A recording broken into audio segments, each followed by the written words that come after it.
Welcome back to Jacobite Games. I'm your host, Jacobite James, and I have to talk about this. I just watched the full season. I binged the shit out of it, of Nobody Wants This, starring Kristen Bell and Adam Brody.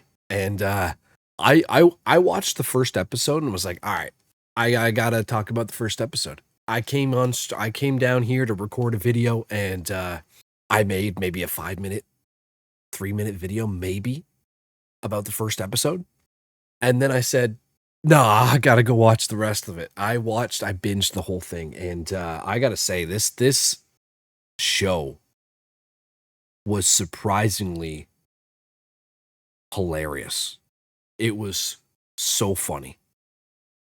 And the chemistry between Kristen Bell and Adam Brody, I thought was near perfect. Near perfect. I mean, when they came together in the show, and I mean, obviously, and separately, they made every moment awkward and hilarious and cute and romantic. And it just made you fall in love with their characters and root for them the whole time. The whole time. Like, it left a smile on my face till the credits. And my wife even was like, she was texting me to be quiet because I was laughing so hard. So hard. I haven't laughed that hard in so long, and it's rare. It's rare when that happens. And you almost got to cherish those moments, because I was talking about this a while ago with on the Exile Club podcast. How there wasn't really, it's hard to get movies and TV shows to make you laugh. And I use this as an example. The early 2000s for me, I feel like there was every comedy that came out was funny. You know what I mean? There was a set cast that you knew was going to bring it. You know what I mean? Like, for example, I'll use Adam Sandler's movies in the early 2000s. And, you know, it's been some up and downs, I think, with those movies as of like in the last 5-10 years. But that core crew was absolutely hilarious. They always brought it. And there have been other crews as well that have brought it as well, right? Anchorman, absolutely hilarious, right? The Ben Stiller movies, you know what I mean? Like there was so many funny movies. But what I'm saying is this just brought that kind of gut laughter back for me. And you know, I'm a sucker for those romantic comedies. I am. I may not look like it. I may not portray it in real life, but ask my wife. I'm a sucker for them. All right. And hey, even as Derek up north here on YouTube, he is my co-host at the Exile Club podcast. We talk about it all the time.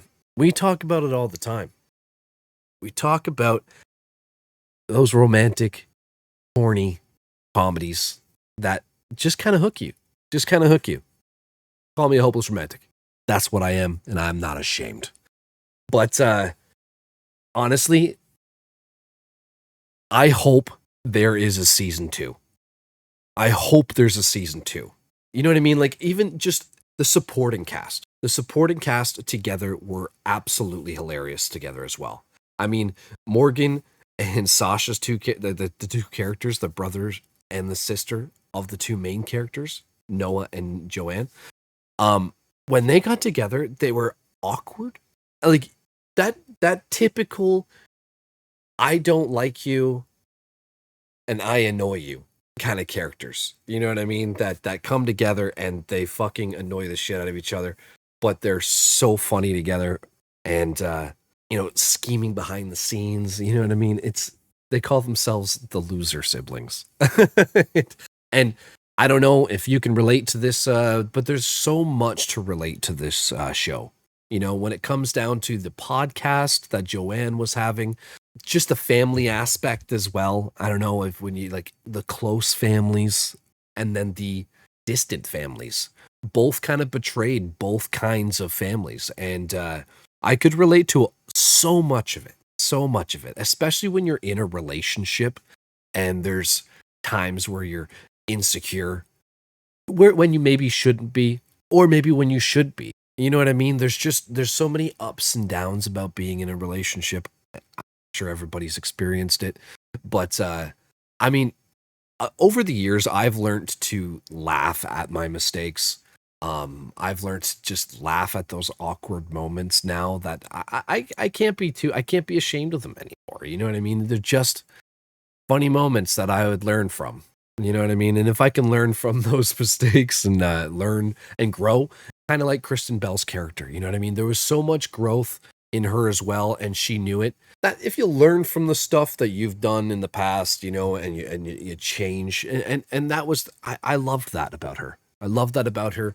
Um, how patient Noah was in it when it came to Joanne and her family and her friends and even the try hard when it came to him meeting her family. You know what I mean? And I don't know. I've been in those kind of situations. I can speak for myself, but those kind of situations, they're awkward as hell.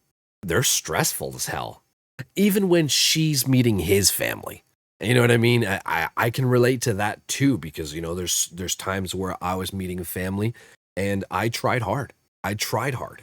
You know, I might not have, you know, looked the part, but you know, I tried to impress.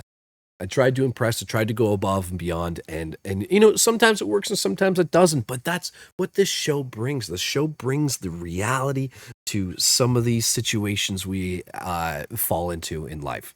You know, and the awkward moments, the quirky moments, the funny moments, the romantic moments.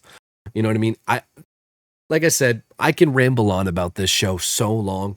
Um, you know, I loved it. I absolutely loved it. I hope there's a season two.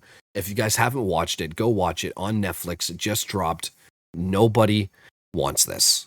It is super funny. The cast is great, and I really do hope there's more. Really do hope there's more. I just had to come here and say what I needed to say because I was so hyped about it.